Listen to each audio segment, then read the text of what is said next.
பாலிவுட் நடிகை அனன்யா ராஜ் தனது 27வது வயதில் மும்பையில் உயிரிழந்தார். கடந்த ஜூலை 15ஆம் தேதி அதிகாலை தூக்கத்திலேயே அவர் அமைதியாக உயிரிழந்ததாக அவரது குடும்பத்தினர் தெரிவித்துள்ளனர்.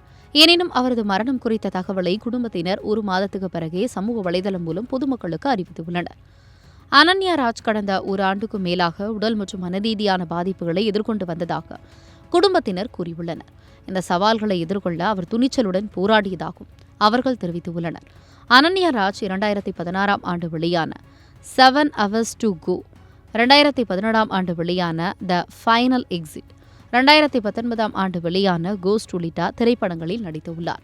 அவரது மறைவு குறித்து குடும்பத்தினர் வெளியிட்டுள்ள அறிக்கையில், அனன்யா உறுதியான குணம் கொண்ட பெண்ணாக ராணியைப் போல வாழ்ந்தார். அவரது இழப்பு எங்களுக்கு மிகப்பெரிய வெற்றிடத்தை ஏற்படுத்தியுள்ளது என உருக்கமாக தெரிவித்துள்ளனர். மேலும் அவரது ஆன்மா சாந்தி அடைய அனைவரும் பிரார்த்திக்குமாறும், துயரமான இந்த நேரத்தில் தங்களுக்கு தனிமையும் அமைதியும் தேவைப்படுவதாகவும் குடும்பத்தினர் கேட்டுக் கொண்டுள்ளனர். அனன்யா ராஜின் மறைவுக்கு அகில இந்திய சினிமா தொழிலாளர் சங்கம் இரங்கல் தெரிவித்துள்ளது. அவரது மறைவு பாலிவுட் மட்டுமின்றி இந்திய திரையுலகிலும் அதிர்ச்சியை ஏற்படுத்தியுள்ளதாக அந்த அமைப்பு தெரிவித்துள்ளது.